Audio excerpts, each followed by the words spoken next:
And welcome back, Open Line Friday. Rush Limbaugh. By the way, Mr. Snerdley. Now, he's busy screening calls. He doesn't hear me. And therefore, he's not hearing the program right now. So, first couple of calls could be repeating what I'm going to say next, and we'll never know.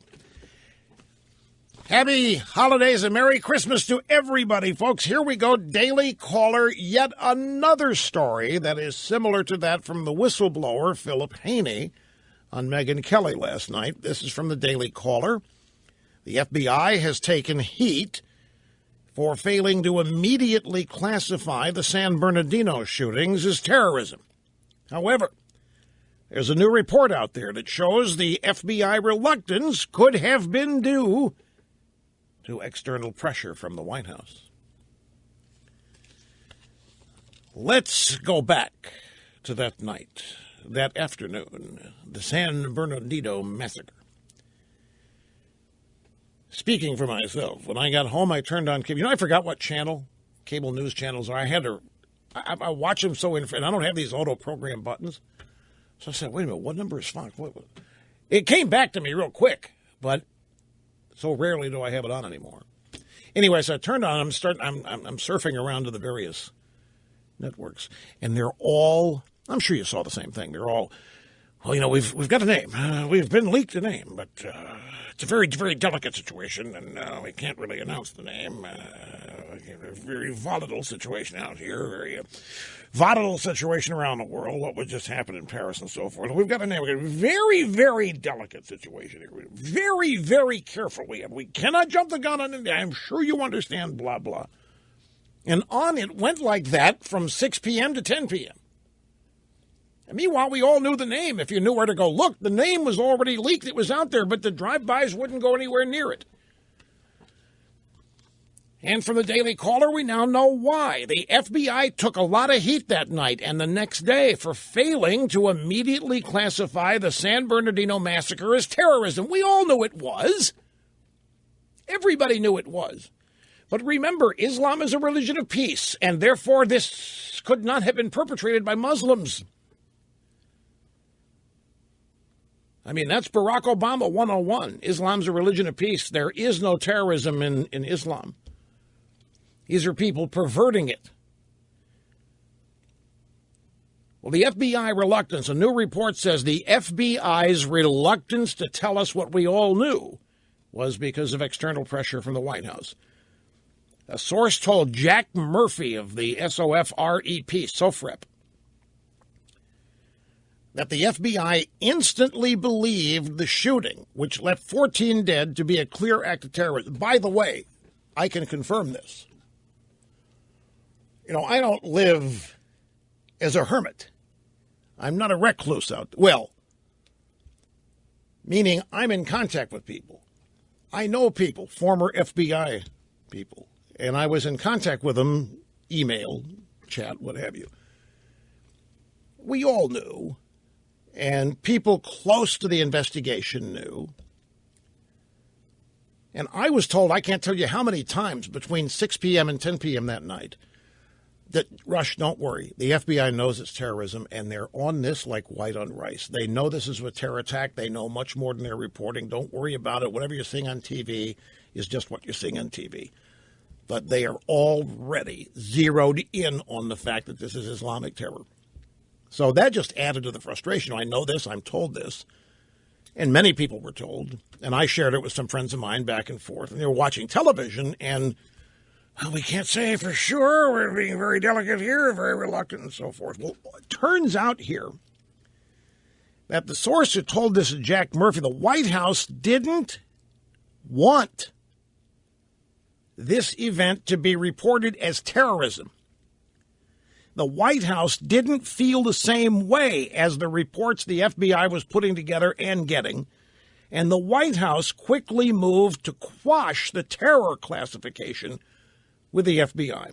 The source added that as soon as the shooting took place, are you ready for this? As soon as the shooting took place, Barack Obama convened a meeting with the National Security Council and the heads of other federal enforcement agencies to discuss a PR strategy.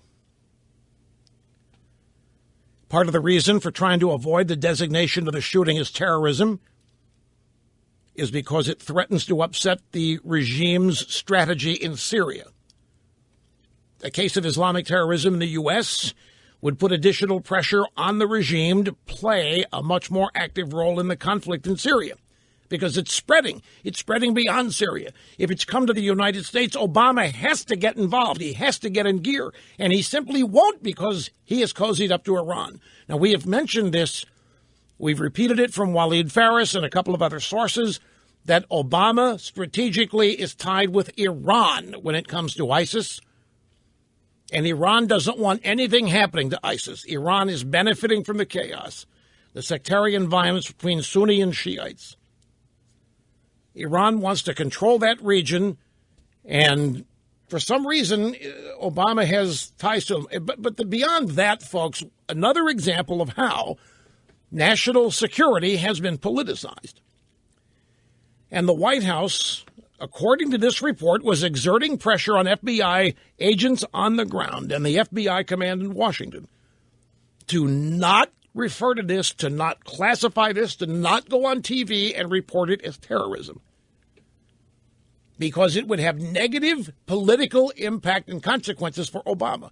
National security has even been corrupted because politics that comes from liberalism is by nature corrupt. Liberalism is corrupt. Liberalism is a lie. It's a series of lies. It does not rely on truth. In fact, can't coexist with the truth. So Benghazi was the result of a video. Couldn't have the truth of that out. That's too close to the election in 2012. And then we were also considering the 2016 election. We couldn't have anything happen to Mrs. Clinton in 2012. It would damage her chances, the Democrat Party's chances, 2016. In this case, it's Obama's strategy in Syria that must be protected politically. But it's even greater than that. There can't be terrorism here because Obama just said on the Wednesday prior that there wasn't any reason to fear terrorism in America, that ISIS remained contained and was the JV team. Less than a week later, the San Bernardino massacre happens. Well, it can't be terrorism. Well, that would expose Obama as incompetent. That would expose Obama as not knowing what he's doing. We can't have that. He's the smartest man that's ever been in the White House.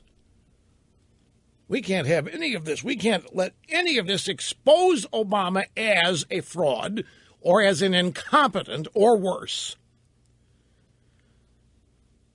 National security, something as encompassing and crucial as that, has now been corrupted by the politics of Barack Hussein O. and the Democrat Party.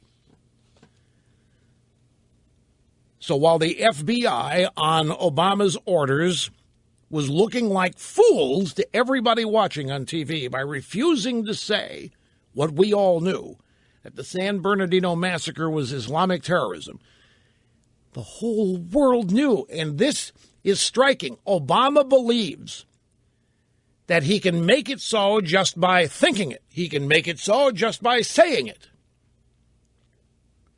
And you can't blame him, in a sense. He's childlike in many ways. He's been coddled as a special child, an only child, all of his life. The media has treated him as a mini-god. So if Obama believes that all he has to do is say something is or isn't, and that makes it is or isn't, the media has fed that. The media has never challenged Obama. The media has never questioned. The media has never investigated. The media has never exposed. The media has done nothing but lapdog it up.